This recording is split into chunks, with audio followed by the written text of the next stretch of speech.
Maryland's governor announced that the state will dramatically ramp up COVID testing, call out the National Guard, and spend more than $100 million to keep hospitals staffed for a surge that they just set a one-day case record in the state.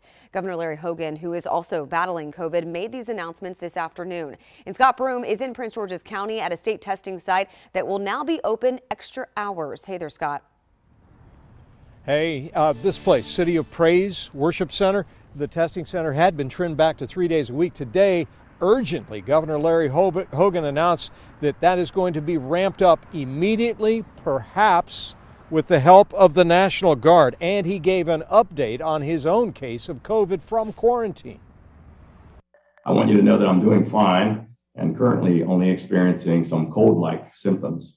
I attribute that to the fact that I have been fully vaccinated and that I got a booster shot as soon as I was eligible. And I can't stress this enough.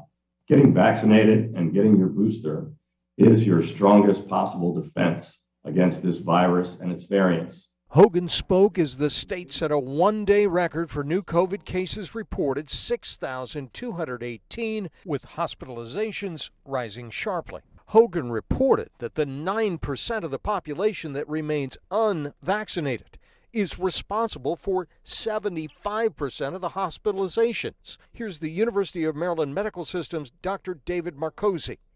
This week, the University of Maryland Medical System will surpass the highest number of admitted COVID patients since the start of this pandemic. Marcosi said non-critical surgeries are being delayed again.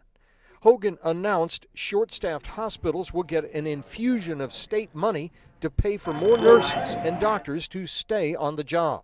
In Prince George's County today, County Executive Angela Alsobrooks looked anxiously ahead to the holidays. And if you're traveling or planning to gather over the holiday with family and friends, or if you're experiencing symptoms of COVID-19, please get tested. Prince George's County Schools CEO Dr. Monica Goldson justified her controversial decision to go to virtual learning until at least mid-January. In just 1 week, we had 994 students and 261 teachers test positive, which resulted in us placing 16,778 students and 492 staff members in quarantine.